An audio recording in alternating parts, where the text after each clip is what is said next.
Olá, terceiro ano, tudo bem? Eu sou Vinícius Braz, professor de Biologia da Rede Estadual de Ensino e estou como professor de Biologia do programa Se Liga da Educação. A partir dessa semana, lançarei para vocês, provavelmente todas as segundas-feiras, a correções das atividades do plano de estudo tutorado, dos PETs, que você está desenvolvendo, na sua casa e entregando para o seu professor. Para você, então, que é meu aluno, na Escola Estadual Nova Aparecida, vai ser o nosso canal de comunicação e de correção dessas atividades, onde semanalmente nós vamos corrigir e qualquer dúvida vocês vão me encaminhar. Caso você não seja meu aluno, fique à vontade para assistir esse canal e para ver essa correção. E se quiser tirar alguma dúvida, pode retirar comigo também, mas dê preferência ao seu professor, que ele vai estar a posto para atendê-lo e auxiliá-lo. Essa forma foi uma forma mais rápida, e que possa atingir vocês, e grande maioria dos meus estudantes, para que a gente possa, então, ter essa interação, mesmo que distante, nesse momento. Vamos, então, corrigir. Aliás, na primeira semana, eu falei, então, sobre saúde coletiva, sobre os princípios norteadores de saúde, noções de saúde, como medir saúde, conceito de saúde de doença, qualidade de vida, para que a gente não tenha uma noção sobre o que é saúde e, com isso, a gente, então, conseguir entender até essa pandemia que nós estamos vivendo. Então, vamos lá. Questão número 1, ela pergunta: uma pessoa que não tem nenhuma doença, necessariamente, ela está necessariamente saudável? Justifique. Então, a gente sabe que não, que doença não é sinônimo de saúde. Aliás, que doença não é, exemplo, se eu estou doente, não necessariamente eu não tenho saúde. Se eu não estou doente, eu estou com saúde. O conceito de saúde ele é bem mais complexo que isso, Ele está ligado ao bem-estar físico e mental e social, que a gente sabe, as condições de moradia, de infraestrutura, de saneamento, acesso à educação e por aí vai, que tudo isso vão ser indicados naqueles indicadores de qualidade de vida que eu mostrei para vocês, IDH, índice de escolaridade, taxa de natalidade, de mortalidade, por aí vai, que vão então delimitar e vão traçar, digamos assim, esses medidores de saúde. Então, esse conceito é bem mais amplo. Então, a resposta será não. Saúde, então, não é apenas a ausência da doença, e sim um estado de bem-estar físico, mental e social, tá? Além dos outros indicadores que eu já venho falando com vocês. 2. Cite e explique pelo menos uma atitude que pode ajudar a prevenir cada um dos tipos de doenças a seguir: infecciosas, ocupacionais, degenerativas, carenciais e sexualmente transmissíveis. Vamos lá, não são muitas.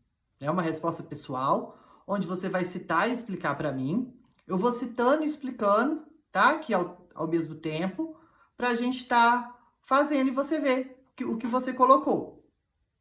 As doenças infecciosas, então, a gente sabe que ela vai ser uma doença causada por um agente biológico, pode ser um vírus, um fungo, uma bactéria, até mesmo um animal, igual o caso dos vermes, e que vão, então, acarretar doenças na gente.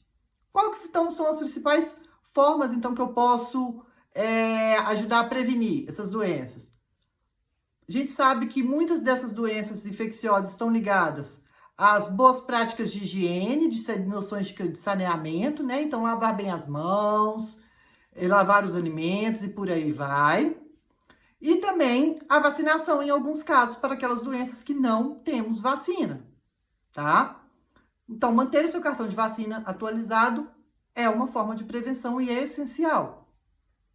Para as doenças degenerativas, que são aquelas doenças que vão ocasionar a deficiência, aliás, uma célula ou um tecido, ela vai não funcionar corretamente e com isso eu vou ter doenças degenerativas. Digamos que essas doenças, elas vão atacar o nosso próprio corpo, tá? Quais são essas doenças? Diabetes, mal de Alzheimer, Parkinson e por aí vai. O que eu posso fazer, então, para tá evitando isso? Alimentação saudável, no caso da diabetes, né? Eu posso, e também evitar o tabagismo e substâncias cancerígenas e prejudiciais à nossa saúde, que vão, né, ter várias toxinas e isso vai estar acarretando diversos problemas. E também evitar a exposição excessiva à radiação, seja a radiação do sol, você sair sem proteção ultravioleta, sem passar o filtro solar, que essa radiação a gente sabe em excesso. Ela, e a longo prazo ela pode acarretar problemas de pele, pode desenvolver até um câncer de pele. E também exposição a outros tipos de radiações, raio-x e por aí vai, que vão ser radiações que podem desenvolver problemas cancerígenos, que são uma doença degenerativa. Depois, nós temos as doenças ocupacionais, que são aquelas doenças ligadas ao trabalho, né? Ao nosso dia a dia, digamos assim. Você ir à escola carregando aquelas mochilas pesadas, você ficar no celular todos os dias assim, conversando para baixo. Então, igual eu mostrei lá, você vai ficar aqui, ó, né? Dependendo do peso que você tem, você fica com o pescoço inclinado, fica corcunda, e por aí vai a prática de exercícios físicos inadequados. Tudo isso são doenças ocupacionais que podem acarretar ao longo do tempo. Como que você pode evitar isso? Né? Utilizar métodos adequados no trabalho, então a cadeira, sentar adequadamente na cadeira e por aí. Não carregar muito peso, né? Excesso de peso diariamente. E fazer condições compatíveis, fazer trabalhos compatíveis com as normas de segurança e com você, né, gente? Então, não adianta você trabalhar também lá todo errado, carregando peso, você vai ter um problema na coluna. E isso é uma doença ocupacional. Doenças carenciais é devido, então, à carência, né, a falta de uma vitamina ou de um sal mineral que eu vou ter uma dessa deficiência. E isso, então, pode se acarretar, por exemplo, uma doença, uma anemia, né? Que vai ser a ausência de ferro, né? A carência de ferro, a osteoporose, igual eu falei, a deficiência do cálcio, ou até mesmo da vitamina D, e por aí vai. O que é? Alimentação balanceada, que eu consigo os sais minerais através da minha alimentação e vitaminas, muitas fontes de vitaminas são também através da nossa alimentação, tá? Infecções sexualmente transmissíveis. Qual que vai ser a principal forma, gente, de se prevenir? Sexo seguro, né? Utilizar o preservativo, tá? Durante as relações sexuais, não fazer sexo sem preservativo, beleza? Então, vamos lá. Questão 3. Um casal, ele tem dúvidas sobre qual método contraceptivo deve utilizar. Eles utilizam a tabelinha e o coito interrompido. E acham que, por usarem 2 métodos, estão seguros, estão protegidos. Explique para o casal por que os métodos escolhidos não são os mais seguros e dê 2 opções de combinações de métodos contraceptivos mais eficientes, explicando sobre a eficácia de cada um deles. Então, vamos lá. A gente sabe, então, primeiramente, que esses métodos, eles são os métodos naturais, né? A tabelinha, o coito interrompido, e eles não são 100% eficazes. Pode ser que uma pessoa ou outra, ela consiga fazer esses métodos naturalmente eficazes. Ótimo, mas eficazes ao quê? À prevenção de uma infecção sexualmente transmissível ou eficazes para a gravidez? Né? Se você não quer uma gravidez indesejável. Agora, então a gente tem que pensar nisso. Então vamos lá. Esses 2 métodos, eles não vão nos prevenir, né? Não vai ser prevenção, vai ser um método seguro e eficaz contra infecções sexualmente transmissíveis, porque vai ter o contato aí direto, já cai por terra. Além disso, se você quer também evitar uma gravidez, né? Você não quer engravidar, esses 2 métodos, eles podem ter algumas falhas. No caso da tabelinha, a gente sabe que o ciclo menstrual da mulher, ele não é regular. Por mais que a mulher conte certinho, faça lá, existem várias, né, taxas hormonais e existem vários fatores que podem desencadear isso. Ah, mas eu tomo pílula. Então, você não está fazendo só a tabela, você não está fazendo a tabelinha. Você está utilizando uma pílula que é um método contraceptivo. A tabelinha você faz se você não utiliza nada, não utiliza a pílula, não utiliza outro método. E isso, seu ciclo pode ser irregular. Então, com isso, como você vai ter a certeza? E se errar na conta? Né? Você pode estar fazendo errado. E o coito interrompido às vezes, ao você interromper, então, o ato sexual, ele pode, involuntariamente, você não pode sentir, ter liberado lá, nem que seja uma pequena quantidade de esperma na vagina, e isso vai conter espermatozoide. E poderá vir a fecundar o óvulo.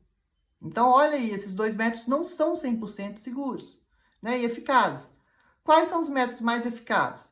Primeiro, tanto o diafragma quanto que é a camisinha feminina, quanto a camisinha, no caso a camisinha masculina, elas são os métodos 100% seguros para a prevenção de doenças sexualmente transmissíveis e evitar uma gravidez.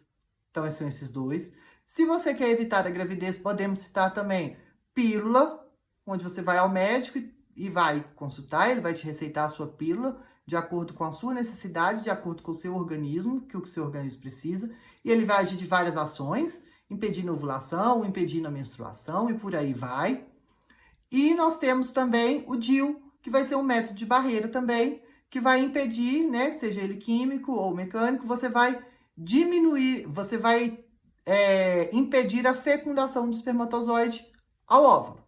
Então, são esses métodos mais seguros para evitar, no caso, uma gravidez indesejada, ou se você quer também, além de evitar a gravidez indesejada, o caso de prevenção contra doenças sexualmente transmissíveis, que é obrigatório, tá, gente? Sexo com camisinha, e fica tranquilo, beleza? Vamos lá, então, para a questão 4. As próximas questões, elas são referentes, então, ao gráfico, que eu estou mostrando aí para vocês, tá? Esse gráfico está disponível no Ministério da Saúde, tá? E ele fala da taxa de mortalidade infantil no Brasil e em suas regiões. Então, 4. Qual foi, então, aproximadamente a taxa de mortalidade infantil no Brasil em 1990? Se eu analisar o gráfico, então, eu vejo a taxazinha do Brasil lá, a curvinha, setinha tá aí, ó, cima da curva do Brasil, aproximadamente, então, 47, 48 óbitos para cada 1.000 bebês nascidos vivos, tá? Então, a gente tem que deixar isso bem claro que tá lá, ó, taxa por 1.000 nascimentos vivos. Quais são as duas regiões, então, que vão apresentar as menores taxas de mortalidade infantil em 2007? Então, se eu for em 2007, eu vou ver, então, que as duas regiões que mais têm a baixa, então, menor taxa de mortalidade infantil é a região sul e a região sudeste. Reparem que a linha, né, uma linha, eu não sei se é da região sul-sudeste, é a linha verdinha, da região sul, isso mesmo. A verdinha, então, da região sul, ela vai se fundir, chegar a um ponto que vai se fundir com a da região sudeste. Com isso, os dois possuem praticamente, então, os mesmos níveis. Então, as duas regiões, elas possuem a menor taxa de mortalidade infantil. 6. Qual região, então, ela apresentou as maiores taxas de mortalidade infantil no período mostrado no gráfico, de 90 a 2007? Muito fácil. Só a gente vê lá, ó, disparadamente. Nordeste, né? Infelizmente. 7. Quais fatores você considera que estão relacionados aos fatos apresentados nas respostas das questões anteriores, ou seja, nas questões da mortalidade infantil? O pessoal, a gente sabe que condições de saneamento básico, né, dos acessos aos serviços de saúde de qualidade através dos pré-natais e por aí vai, as condições de moradia, de alimentação, tudo isso vão interferir, né, e vão, digamos que ajudar, se vocês não têm acesso a isso, vai ajudar nesses indicadores tão altos como taxa de mortalidade infantil, tá? São esses os fatores que a gente pode citar. E aí a gente tem a atividade 8, que vai: qual região apresentou a maior variação na taxa entre 1990 e 2007? Também é o Nordeste. Repara que ele começou bem alto, lá na década de 90, e foi caindo drasticamente os níveis. Ainda é considerado mais alto, tá? Mas ele sofreu redução, se a gente for analisar, tá? Foi o que mais sofreu a redução. Última questão. Quais ações, então, a gente pode estar relacionadas com essa variação, a diminuição, né, dessa taxa, dessa variação? Obviamente, gente, resposta pessoal, mas a gente pode citar aí que os investimentos que os antigos governos passados, né, da época, eles fizeram na região do Nordeste, contribuíram, então, para que isso fosse, essa realidade fosse, digamos assim, mudada. Como? Saneamento básico, levando saneamento básico para aí, programas sociais, que vão auxiliar, então, ter uma renda, essa pessoa vai ter uma renda, nem que seja uma renda mínima, né, ou simbólica em alguns casos, mas que isso vai fazer a diferença e vai diminuir, então, né, a taxa de mortalidade por fome. Então, isso vai aumentar, então, o acesso da pessoa à alimentação e, consequentemente, vai diminuir, então, essa taxa de mortalidade infantil, acesso à educação nos programas educacionais, aos serviços de saúde. A gente tem aí, então, a criação e implementação do SUS, né, esse tempo, e vai sendo, então, abrangido e abrangente, né, e vai sendo disseminado aí, e vai sendo mais acessível, por mais que não seja totalmente, mas é acessível ainda a grande parte da população, e isso vai melhorar, então, esses indicadores de qualidade de vida e, consequentemente, o acesso à pessoa à saúde. E isso fez com que os níveis, né, drasticamente caíssem. Beleza? Espero que tenham gostado da correção. Até a próxima!